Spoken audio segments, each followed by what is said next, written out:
जुम्मा मुबारक।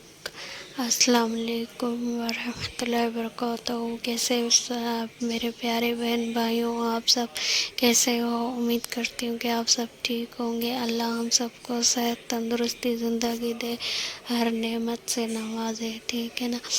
और हज उम्रा करने की तौफीक दे और हर दुआ जो है हमारी जायज़ और बेहतर तरीके से कबूल फरमाए, आमीन। आज जुम्मे का दिन है तो जुम्मे के दिन जो नहा धो के तैयार होते हैं, कहते हैं ना सुन्नत होती है जुम्मे के दिन तैयार होना। और ये एक ईद का दिन भी कहा जाता है जुम्मे के दिन को। चलो जी, नमाज का टाइम हो गया है, पहले नमाज पढ़ लेते हैं फिर बात कर लेते हैं।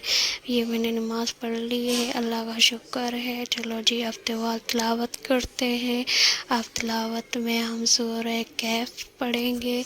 और कहते हैं ना सूरह कहफ पढ़ने से एक जुम्मे से लेकर दूसरे जुम्मे तक चेहरे पे नूर आता है और ये हमें दज्जाल के फितने से बचाती है क़यामत वाले दिन, ठीक है ना। तो हमें सूरह कहफ पढ़नी चाहिए हर जुम्मे को, या आप जुम्मे रात भी पढ़ सकते हो अगर आपका कोई काम हो तो, ठीक है ना। ये जी जो मैंने सूरह यासीन भी पढ़ ली है और सूरह यासीन पढ़ने से बरकत होती है और हर दुआ कबूल होती है, आमीन। और चलो जी, मैं आपके साथ एक सही बुखारी की हदीस शेयर करती हूँ, ठीक है ना। ये हदीस 928 है। नबी करीम सल्लल्लाहु अलैहि वसल्लम जुम्मे में 2 खुतबे देते और दोनों के बीच में बैठते। खुतबा जुम्मे के बीच में बैठना भी मसनू तरीका है।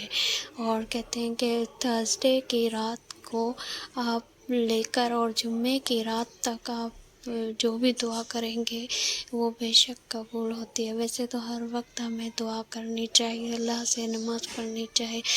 मेरे चैनल को प्लीज़ सब्सक्राइब कर देना।